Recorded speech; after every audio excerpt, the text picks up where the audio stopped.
recording, and we're going to go on and talk about restorative just culture. We're going to do that, as I've said in my little thing here. Where am I? The afternoon session, we've had our little group discussion. After that, we'll talk about just culture. Then we'll have a break at 2:15, and then we'll work through a case study together, and we'll finish following a discussion at 3:30. So we'll see how this goes, but we'll have a pause for a discussion at the end of this session as well. So if you've got any questions about the culture stuff I'm just about to talk about, then pop them in the chat room, and we can. There's Paola. Throughout COVID-19, our maternity support workers, midwifery students have increased their supporting role for women who were unable to birth partners. This has given women such amazing support. Plus, the support workers have really enjoyed supporting both midwives and women. Obviously, now both partners have been back throughout all patient care. It would be great to see how we continue this service for those wanting to continue this valuable support. I am a new great aunt. Is there such a thing? I am a great aunt of a new baby who was born in March. And so on behalf of my great niece, thank you very much for those people who were there to support her when her husband wasn't. So thank you. Right. Where am I going? I'm going to open my thing, and I'm going here, and then I'm going here, and then I'm going here. Don't know why I'm telling you all these things. So we've covered these two questions, but these two questions you might want to think about keeping, and talking to your teams about how they adapt and adjust, and how that's been beneficial. So we go back to the positive approach to safety, the use of appreciative inquiry. You can use these questions to ask people how they're adapting and adjusting and what positive difference that makes, as well as the kind of things that people might want to continue. So think and talk to people about the sort of things that they want to continue, rather than just automatically assume that you just go back to, this is what we did in 2019 and therefore we'll just go back to that. I think we all have to take a step back from that and say, how much has the world changed? How has it changed? And what actually should we do to make this something good coming out of it, is I suppose what I want to say. So something good coming out of something. Let's talk about restorative just culture. I'm going to ask you to have a think about, while I'm talking, when you've been involved in an incident, because this is what we can pick up at the end, when you've been involved in an incident or you've witnessed an incident, something gone wrong, think about the initial reaction from the people who are around you or around those people. What was the initial reaction from those people? Have that question in your head and think about that for when I finish talking. So coming to that fifth point that Todd Conklin has for the 5 principles of human performance, he says for number 5, how people respond, and I've put an act to failure, matters. How people respond and act to failure matters. So we can blame and punish, or we can learn and improve. These are not ands. These are not your polarities. Blame and punishment and learning and improve don't go together. You can judge or seek to learn. You can be harsh and unkind, or compassionate and kind.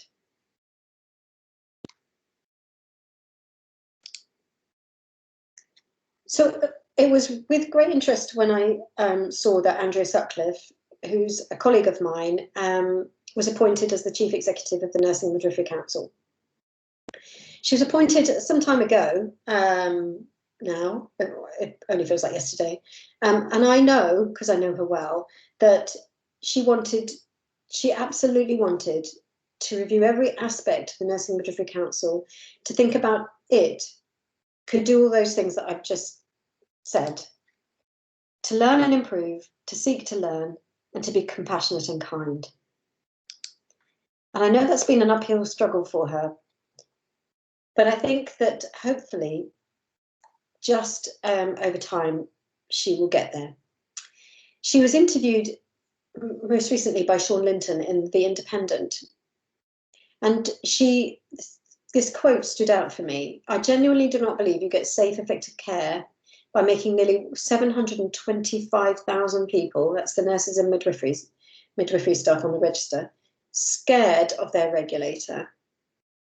Now, why are they scared of their regulator? They're scared of their regulator for so many reasons: the tone and the language and the stuff that they say, the inquisitorial nature of the NMC in the past and perhaps still around, but hopefully that's what she's working on. But also, one of the reasons why they're scared is that in the last year, she's quoted as saying 6,000 nurses and midwives were reported to the NMC, 6,000 of them during the pandemic. And she goes on to say that of these 6,000, large numbers of them were reported direct to the regulator, as in without any review, any consideration, any investigation carried out by the local organisation. And as she said, and I would say, what is it that takes 6,000 or a number within that 6,000 to go straight from an incident of some kind straight to your regulator? And she believes that the vast majority of them did not need to be reported to the regulator at all.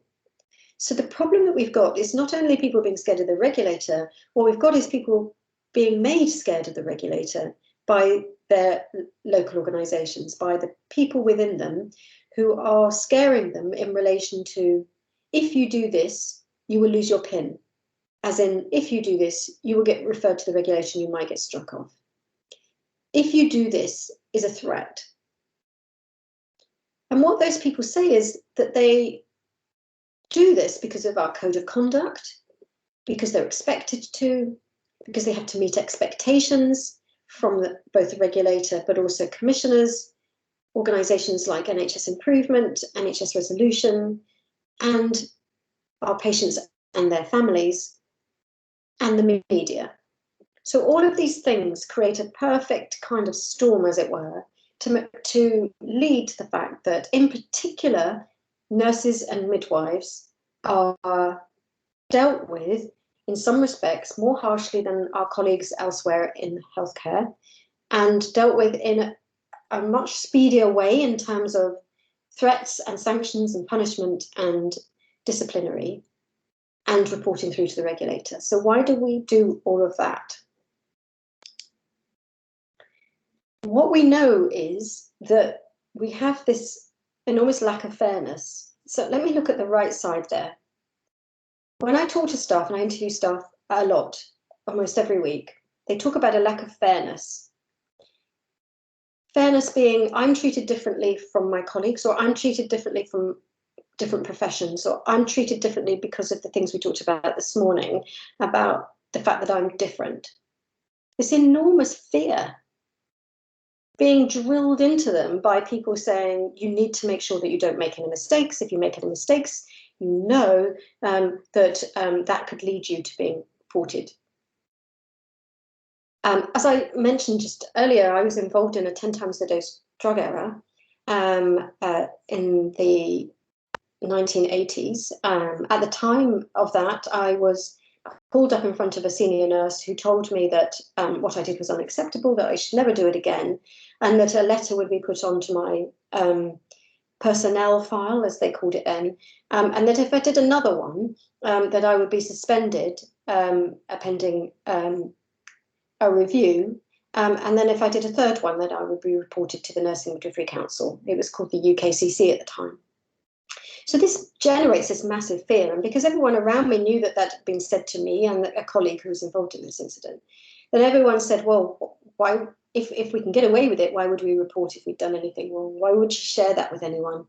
Because it'll do those things, it'll go on our files, and it will affect our careers and our reputations and our futures. And because we don't trust people to judge us effectively and properly, we lack trust in all of the processes and the people around who we feel are going to judge us. And that leaves us in a lot of pain.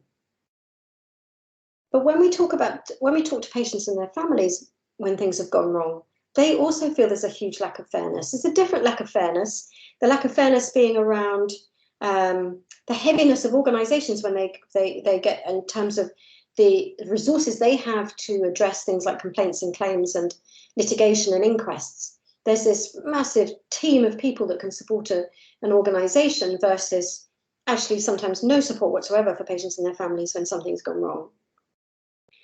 There's a massive fear about their future healthcare. There's a fear about whether it's going to happen again to anyone they love. And there's a fear about how they will be perceived. And if they're coming back time and time again, so in the case of yourselves, you may well have mothers in your area who had baby 1, baby 2, baby 3, whatever, in the same place with the same people. And when something's gone wrong the first time, there's this massive fear that it's going to go wrong the second and the third. But also there's this fear of if they complain, if they make an issue, if they speak up, if they share their concerns, that they will be judged in some way, and that the care that they are given will be detrimental because of it. There's a massive lack of trust in the process because they don't feel that they just don't feel that people are going to listen to them, hear their side of the story, and uncover everything that's gone on. There's this slight misunderstanding, or in some cases it may be true, but I think it's very rarely true. There's a misunderstanding that in healthcare what we do is automatically want to cover everything up and hide everything under the carpet or not disclose various things. That is so rare, but yet we're judged on the fact that people think that might happen. And again, they're left in an awful lot of pain. So when you look at it like that, both patients and their families and their staff all need pretty much the same thing. And that's why we need a restorative just culture. But essentially what people started off by talking about was a just culture without the words restorative or anything else. There are others that talk about a just and learning culture. But in other high-risk industries, in particular aviation and air traffic control and transport and others, they talk about a just culture. In those other industries, they tend to talk about just in terms of justice. We don't tend to, in healthcare, think about just as justice so much. But I'll come back to that. What it means essentially in terms of a just culture is that people are treated fairly and consistently. So fairly no matter who you are, what background you are, what grade you are, what profession you are, and consistently. And this is one of the hardest things to get right, because you can find an organization of, say, 11,000 staff, and you will find within that different people will have different views about how people should be treated after an incident. And this inconsistency causes a lack of trust, a lack of a feeling that this is not the norm of how we do things around here. And so it's a worry. Will I be treated fairly this time or not this time? So the fairly and consistently is really vital. The second line is absolutely about being open and transparent, but it isn't just being open and transparent to patients and their families and their loved ones. It's actually being open and transparent with each other, with the staff involved. So if you are going to report an incident on somebody, then you need to be open and transparent you're going to do that.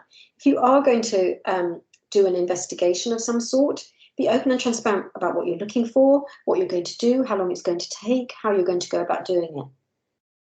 And that's for both patients, families and staff. But fundamentally, Jim Reason, who's a massively researched safety guru, says that one of the most important things he ever learned about doing what he does is to go into an organization to help them. He had to seek to learn before making any judgments, because it's so easy to walk in and go, I don't know why they're doing it like that. Or these people are useless, or they have no idea what they're doing, or any of the other judgments that we make. And he said, all you have to do is just sit and ask yourself, what am I wanting to learn about this organization and what will it tell me? And then I'll make some judgments. Once I've learned facts, figures, stories, case studies, I've looked at everything before I'm going to make a judgment. And that's the same for when things go wrong. And the third line is about taking the fear out of accountability and responsibility. The words accountability and responsibility have now been twinned with fear and blame, when all they are is the first one, calling to account, or taking account, or giving an account. I'm going to give an account of the incident that I was involved in. I'm going to tell you what happened, or to my best ability, I'm going to tell you what happened. And I may or may not write that down, or you might record it or interview me, but it's going to be an account. I'm going to try to give some facts and figures, but I'm going to actually recognize that my memory and recall might be not as great, and that you can't take that account as absolute black and white, but you can take it as a version of the truth, and that there are multiple versions of the truth. So my account will need to be matched to other people's account and so on, and you build up the picture. Accountability isn't about blaming and punishment. And responsibility is I'm now going to take responsibility for the actions that are needed in order to maybe improve the system, maybe improve the processes, to do something that would help in any way, shape or form prevent this thing from happening again in the future. I'm going to take that responsibility, or I'm going to ensure that some responsibility is assigned to whoever is appropriate to do so. If it's in relation to procurement of particular pieces of equipment, then I'm going to go to the procurement team. If it's in response to designing a piece of kit, then I'm going to find the right people who are going to help me learn about how we can design the kit. I'm going to share it with the right people. I'm going to take the responsibility to learn and share. So neither of those things should be fearful. Accountability and responsibility. Move them away from blame and fear. So one of the key questions you need to ask yourself is, do your processes, formal or informal, ensure that you treat all your staff the same? So what I mean by that is that over time, we have, for patient safety, grown certain informal processes of what might be described as informal processes, of where you sit down and in a huddle talk to people about what happened, or in a one-to-one you have a conversation about what happened, and you talk it all through, and you come up with some ideas about what you might do differently. In the world of human resources or people management, there are also informal processes of, you're worried about somebody's performance, you're worried about their abilities or their capabilities, or you're just worried about them in general, their health and their well-being and so on. And you have informal conversations, and you chat with people over a coffee or tea or whatever it is that you might like. And those conversations grow. You might have a number of those conversations to help the person think through what they could do differently and how you can help them. So these are coaching, mentoring, friend conversations. They're colleague to colleague. They're, as it says, informal.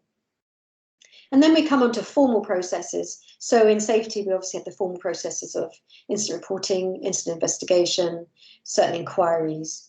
And in the human resources, we have formal processes related to complaints, grievances, human resource performance reviews, and so on. It's absolutely crucial that you think about both the formal and the informal and ask yourself, do they still treat everybody, no matter what professional background, in the same way? You dispel that judgment. So no matter what's gone on, whatever outcome, you are respectful, you are fair, you are consistent, you treat people with dignity. Do you do that for all of your processes? Do people know what it means to go through a formal process? Do they know how long that takes? Do they know what's going to happen to them?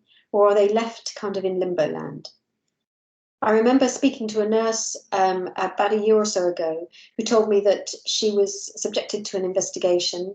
She was suspended just around Christmas time, and they took a year to investigate the allegations.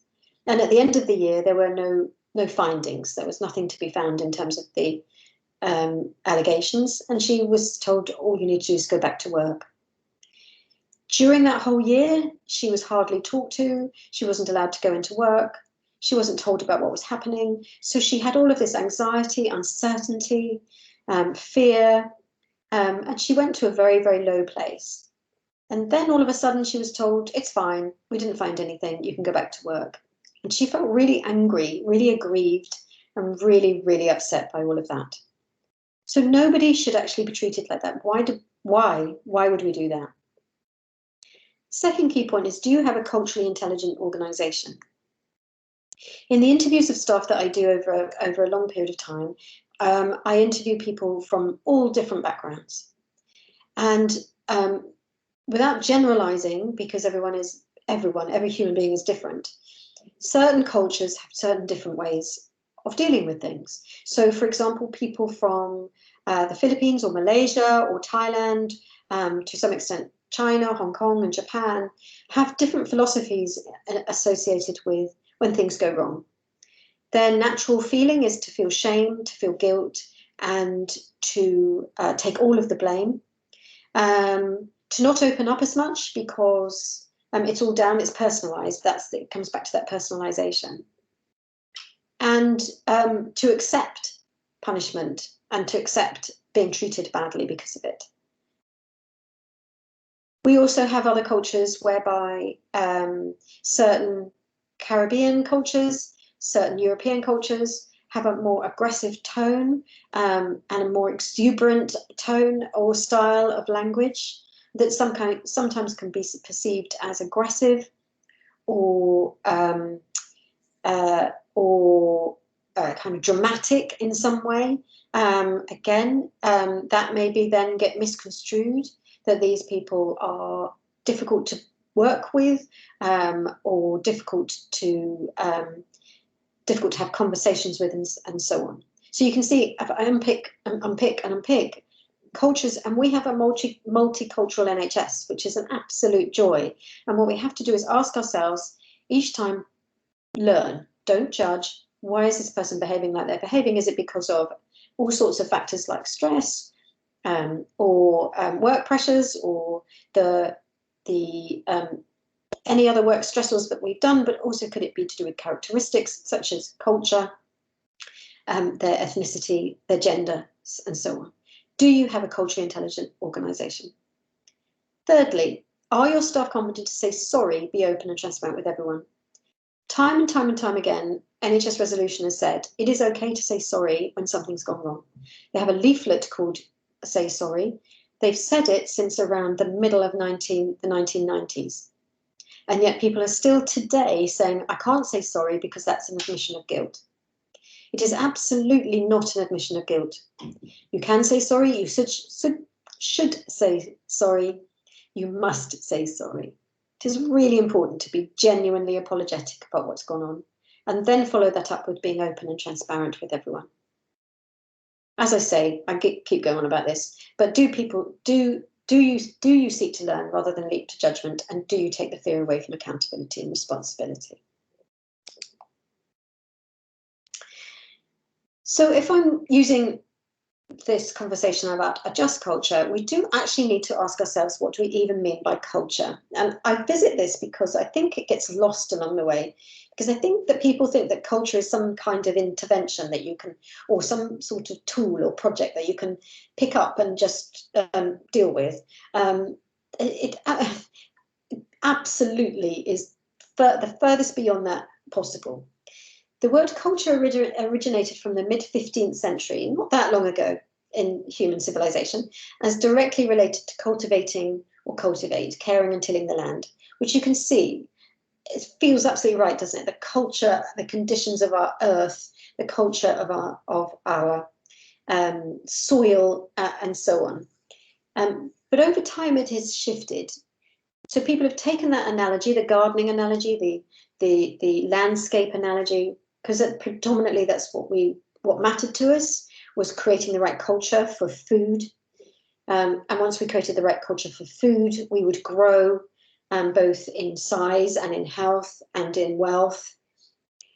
Once you created all of that, people started to shift the words culture away from simply about cultivating the land to cultivating the people. And in 1867, that's very specific, we see the first use of the word, as we're told. It may have been used earlier, but this is the first documentation of it, in terms of it used as collective customs and achievements of a people. So we've moved from the land to the people. But let's think about that even further. So culture needs unpicking. If we talked about the gardening analogy, culture of the earth needs unpicking. It's the acidity of the soil, the type of soil you've got, whether it's clay or lime or whatever, how dense it is, how wet it is, how warm it is. All of these things will either help you succeed in terms of growing your vegetables or your plants or your flowers or not. And this is the same with culture being unpicked with people. So culture in relation to people refers to our values, our ideas, our attitudes, customs, norms, and beliefs, the things that we are ruled by, like our practices, rules, policies, and then the behaviors of a society or a group of people, a unit, or even across entire organizations or countries. So I've made sweeping statements about people from Japan and Thailand and people from Europe and people from Italy and the Caribbean and so on. But there is something in that people have particular ways of being, of believing, of practicing, of behaving, depending on where they come from. And that's the same in healthcare. You often get people talking about, this is the way we do here, around here. This is the, in my case, the Great Ormond Street way. This is the way in which we do nasogastric tube feeding. Doesn't matter what anyone else does. These are our customs. These are our beliefs. These are our practices. These are our rules and our policies. But actually, what you also have to remember is that these things that make us human are transmitted from generation to generation to generation to generation. So they go back beyond even the time that we can imagine.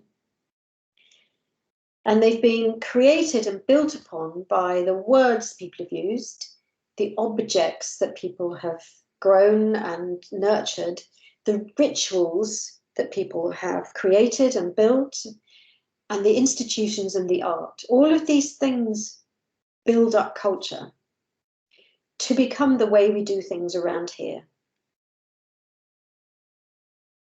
So if culture in healthcare is characterized by all of those things together with the informal and formal systems, the workarounds, the emergent behaviors, the constant adaptations that you're doing, then all these different layers that we stick in healthcare, layers and hierarchies, this kind of ecosystem of interacting people in cliques and groups. You're either in or you're out, your different professions, your different friendship groups, and so on. The diversity, inclusivity, and equality, therefore, then you can see threads throughout culture. So you've got the added issues of all of those things. So culture gets deeper and deeper and deeper. So when somebody says, do you know what, all we need to do is change the culture, you need to take a big, deep breath, a bit of a pause, and just turn to them and say, what actually do you want me to change? What part of culture do you want me to change? Because as you know, culture consists of all of these things, values, etc., developed over millennia. So do you want me to change people's attitudes? Or do you want me to change the way they behave? Or do you want me to change the practices and the rules? What is it that you actually want me to change? So when people say that we want the culture in the NHS to change, you have to ask them to unpick that. So in the main, there are things they would say quite clearly is, well, we want to move away from blame. Well, fabulous. We've got blame, as we can grasp blame and ask ourselves, of that, in that component of culture, we have an aspect called blame, and we want to actually change that blame. We want to change the ideas associated with the blame, the attitudes, the customs, the norms, and the beliefs about blame. And then the practices, the rules, and the behaviors that either hinder or help nurture blame. So you see, it's very easy when you start to unpick it and find that thing that people want to change and then work on it from that perspective. So you don't just change the culture by saying, I'm going to change the culture. You work out what it is you really want to change, and then you change that. And then culture change comes for free. So these are the things that we need to do. Listen. I've said this probably about 25 times during this whole workshop. Listen. But we're not very good at it. And there's a guy called Robert Montgomery who says here, are you really listening, or are you just waiting your turn to talk? I would say that I'm very guilty of this. I think lots of people are very guilty of this. You know, when somebody's talking to you, it might be me now, to you, and you're just thinking about something else. You're thinking about I either think a response that you would like to say to what I'm saying, or you're thinking about what I'm saying and its relevance to something else or someone else, or you're thinking, I know what this person's problem is. I just need to give them the solution. So if they could just stop talking, I would do so. And in fact, I might not actually wait for them to stop talking. And so I'm going to now interrupt them. And I'm going to actually now share my answers or solutions when I haven't really listened to the whole problem and I haven't listened in full. But I think I've got the gist of it. So I'm going to sort of jump in there. And this is so predominant in healthcare.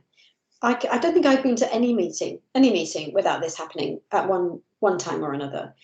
Somebody sitting there, they're describing an issue, a problem, or even an idea, and then zoom in, somebody comes in and says, right, yes, okay, well, have you thought about this, this, and this, and this, and this?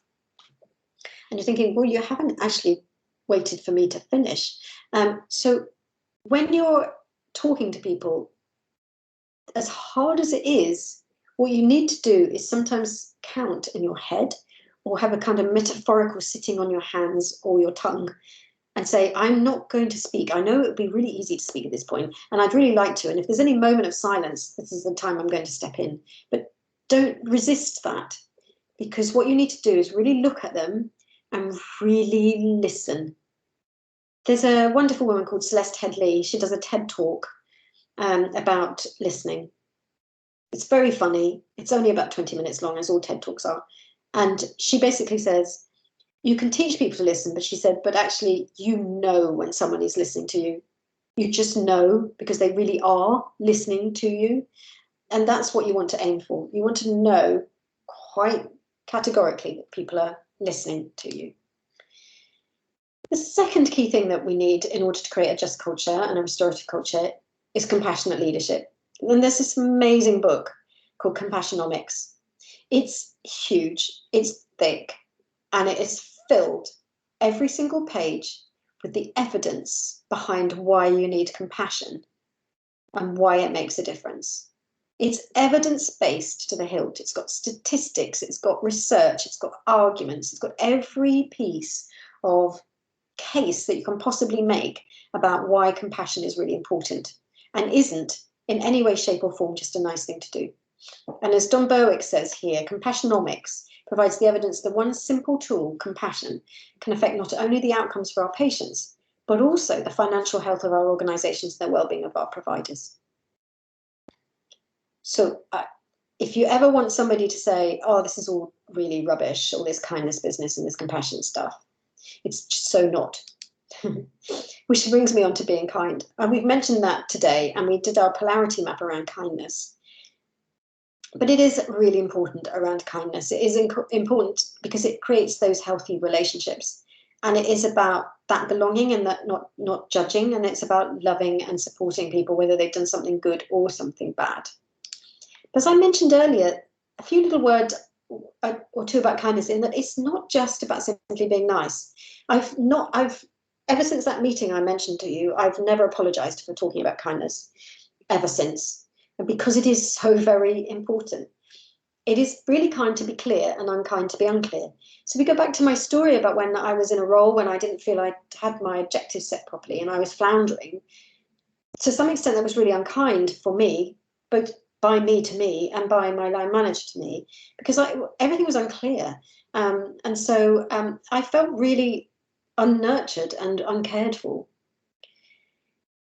Kindness is not about avoiding those hard decisions, because actually, do you know what? It's really kind to help people with those hard decisions. And it might be really kind to help people find out that they're not quite fit for the job that they're in. There's going to be a job that's going to be right for them, but it just might not be in that unit or that area or even that profession.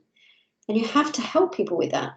Talk to them, listen to them, and give people a way out with dignity rather than with anything else.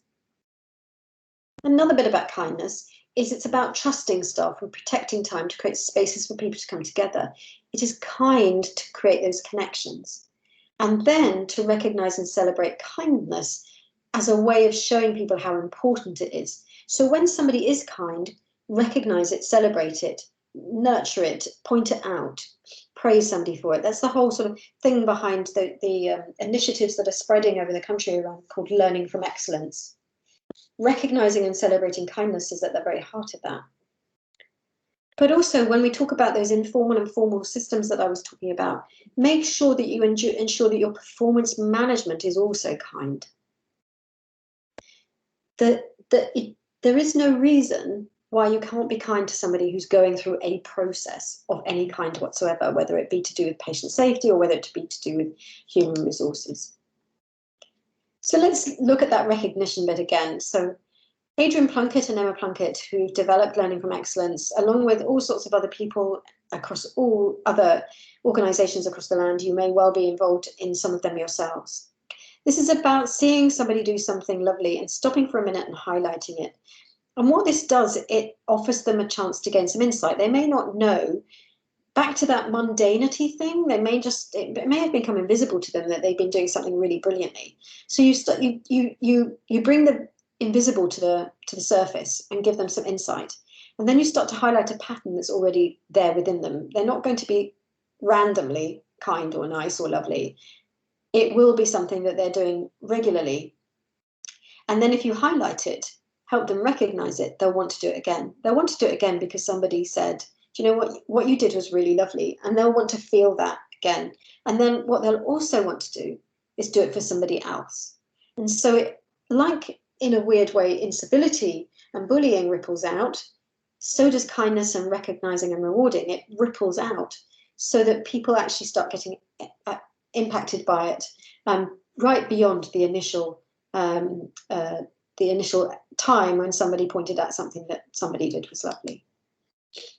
But there's some statistics that are really lovely associated with this. That so, for example, when people are recognized for what they do, so you recognize this person did something really good, and you tell them that, they are 23% more effective at what they do. So they want to do it again and again and again.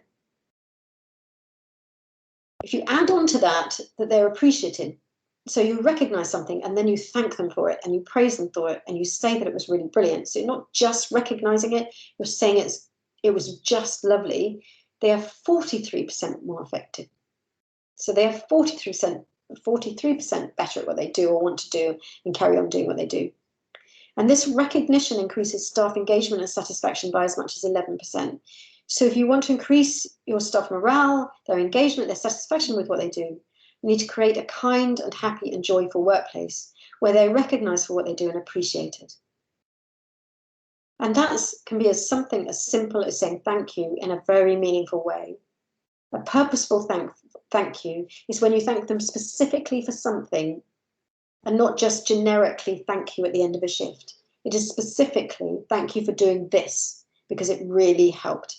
Makes people feel really, really good about themselves. And the person who offers that gratitude also feels good about themselves.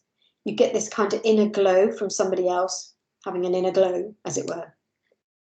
There is absolute clear evidence that doing all of these things and building a just culture reduces things like absenteeism and turnover. This is data that's come out of organisations like Merseycare, but others, Merseycare Partnership, who've been working with Sydney Decker on building a just culture, have demonstrated statistically that absenteeism and turnover is down, that employee satisfaction and morale is up. The amount of formal processes and disciplinaries are down, and the associated costs and stress and emotional angst associated with those things is also down, which ultimately, again, also saves money.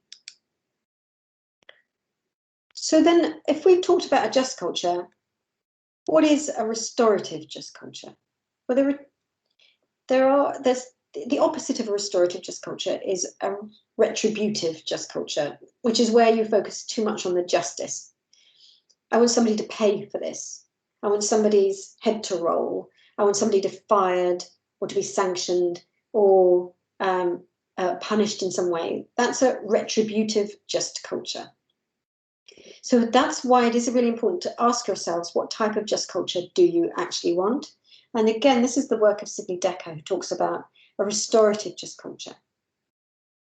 So for him, A restorative just culture is where you believe that the vast majority, and I mean by vast majority, I'm talking about 99.9% of people, do not ever intend to cause any pain or any hurt or any harm. And of those that intend, should be dealt with completely differently by the judicial system, the criminal system, whichever formal system you have for people who intend to harm. And that everyone else actually doesn't intend to do it and therefore should be treated with this restorative just culture approach, which is to ask these 3 questions. Along with all of the just culture stuff, treating people fairly, consistently, kindly, compassionately, and with dignity, and being open and non-judgmental and so on, you ask these 3 questions. Who is hurt? What do they need? And whose obligation is it to meet that need? So the first question, who was hurt? The immediate people who come to mind are obviously the patient and their family. But actually that ripples out itself. If we talk about ripples, the rippling out from a patient and their family can be their extended family, their friends, their neighbours, the local community. All of those people start to become hurt, especially when you've got organisations. So, for example, the Isle of Wight, from somebody who's obviously on the workshop. When you've got organisations that are very much linked to the local community, very strongly linked, because it's pretty much the only place that people can receive their care. Who is hurt ripples right across that community. But equally, who is hurt is the staff members, the people directly involved, the people indirectly involved, the line managers, the people who support the teams, the people who line manage those people, the people who are the system leaders, right up until the chief executive can be hurt that something has happened on his or her watch, that something's happened in his or her hospital, and that he or she didn't necessarily help his staff not to be part of whatever's led to this hurt. So who is hurt ripples right across from patients through to the local community, from staff all the way up to the chief executive and beyond. So it's a very, very large list. But what we do is we centre usually on just kind of 2 small groups, the patient and their family, and if we're lucky, the staff and their direct team members. But we actually have to ask ourselves, what is happening everywhere in relation to this thing that's gone wrong? So therefore you ask, what do they need? Not assume what people need and not give a blanket answer to that. It is, what do they need? So an individual will need very different things from another individual, and you have to find out what that is. So some people might want lots of information early. Some people might want no information immediately, but lots later on. Some people might want lots of physical support. Some people might want none. All of these things are about what do each individual need. We talk about when staff are involved in quite serious incidents and whether they should go home or not go home. And the debate is often had and held by people who think that they should make that decision. The only person who should make that decision is the person themselves, with guidance and support, because it also depends on having the right culture. They may feel they have to say that they should stay or have to say they should go, depending on what culture you've created. So there is this balance of being nurturing, supportive, but also letting them tell you what they need. And then whose obligation is it to meet that need? We don't do this nearly often enough. We don't find a person or persons to be assigned to the family and their loved ones and the staff and the people around them. We kind of leave them to it. Or if we are there immediately, we kind of then drift off and leave them to it in the long run. When I talk about that nurse who was off work for a year, she needed somebody to be there for her, to ask her what did she need, and to be there the whole time whenever she needed it. So when you say whose obligation is it to meet that need, you have to think about allocating one or more people to the people involved who could be there for the immediate aftermath, but also in the months and perhaps even years after that. And this builds this whole restorative approach to creating that just culture. You'll find an awful lot more information by looking at Sidney Decker's website, but also looking at the film that he's created with Mersey Care, which is called Creating Restorative Learning Culture, and the story of Mersey Care. These are short films that you'll find on this linked website, and they really help you understand the journey that these organisations are on and how hard it is, but also the key principles associated with what they're trying to achieve. Another lovely video is the Make or Break Incivility in the Workplace by Epsom and St Helier, which again beautifully depicts the whole world of incivility, but also the importance of kindness and why one trumps the other. And then the third thing you might be interested in is if you want kind of hard and fast principles associated with a just culture, you might want to look at the Just Culture Manifesto by the Scribery group of people. This is a whole world related to air traffic control and aviation, but take a breath, it's fine. It can be adapted for healthcare and should be and could be adapted for healthcare. And there's an enormous amount of references and resources in the Scribery associated with a safety 1, safety 2, a just culture and psychological safety and so on. So it's a nice place to go anyway.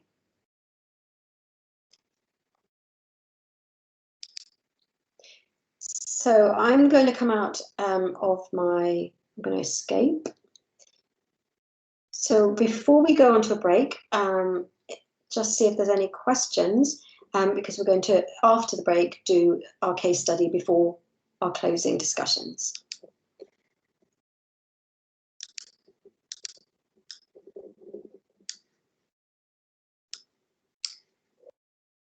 Okie dokie.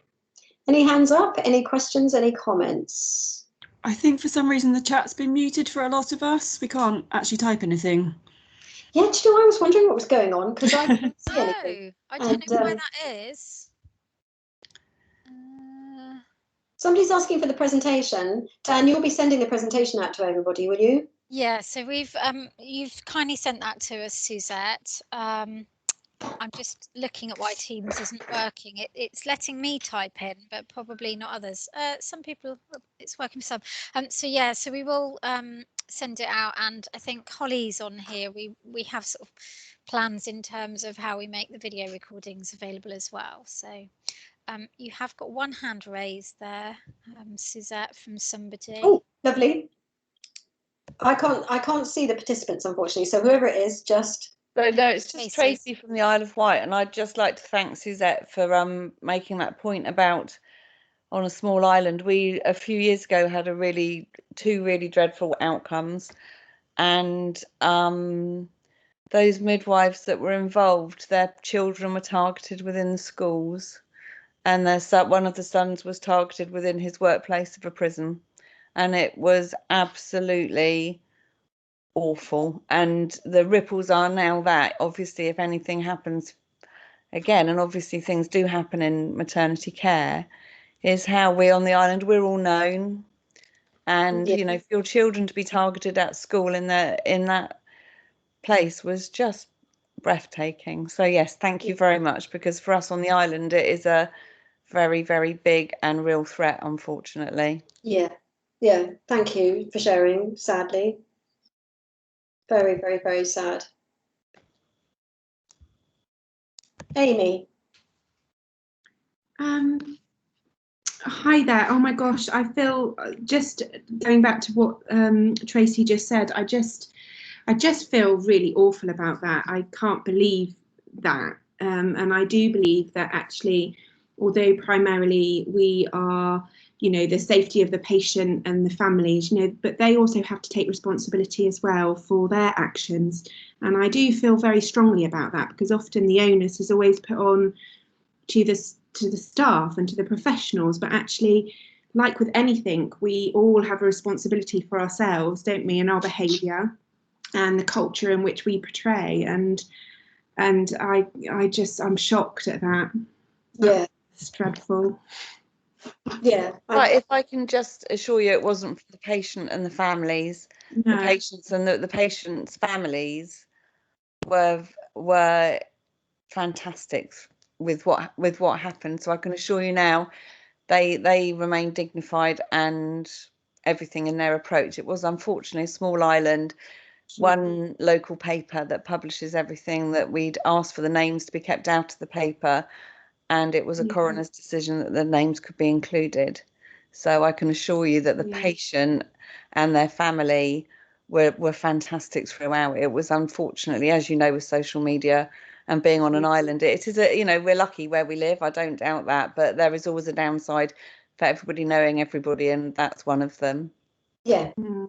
I mean, that's amazing, isn't it? That is amazing that those families were so very understanding, but I don't think that's always the case, is it? And I just feel that, there's always, every side has to be looked at, and I feel quite passionate and strongly about that, because we're all in it together. We're all trying to achieve the same thing, aren't we? We're not here to do harm or anything like that. So it's just absolutely. There's always multiple sides to the story. There's no one single truth, but that's why creating a restorative culture has to start really, really early, so that you can get people to understand that. And for too long now, we've been saying that we need to influence the way that the media portray all of these things. There is, we have to realize that we are not in isolation of society, and that society is represented in our patients as well as our staff, and everyone around us. So we will have a small number of, as they always say, don't they? It's a small number of people who make things bad for kind of everybody. But one of the things that you're reminded me of is that we have organisations that get labelled in some way. So obviously Bristol a long time ago, Mid-Staffs, Morecambe Bay, East Kent, Shrewsbury, Telford and Shrewsbury, they get labelled, and while I accept that there are certain things that those organisations can learn, but let's stop being judgmental of them as well in that respect, and making this a generic, thing that kind of anyone who works in Mid-Staffs must have been awful, mustn't they? Anyone who works in Morecambe Bay must have been awful. We do this weird thing that we generalise, and rather than actually step back and accept that this could be happening everywhere. These are just organisations that have struggled, and yes, bad things have happened, and we need to learn from them, but don't tarnish every single person, but also be kind and respectful of what their circumstances have been, whatever that is, whatever, back to the dispel your judgment thing. Sorry, I'm sort of going on, but I'm as passionate as you about letting everything be fair, and be kind, and it's really hard when you hear of stories like that, really hard. So anyone else with any other thoughts, and before we go for a final break? Thank you, Amy. I just wanted to answer really quickly. I'm not actually sure who that is, who's asked about the professional nurse advocate course, but they have actually just launched, I think last month, the training course for that. So yes, it is going to be something that is coming in. Lovely, thank you. Okay, so another quick break, and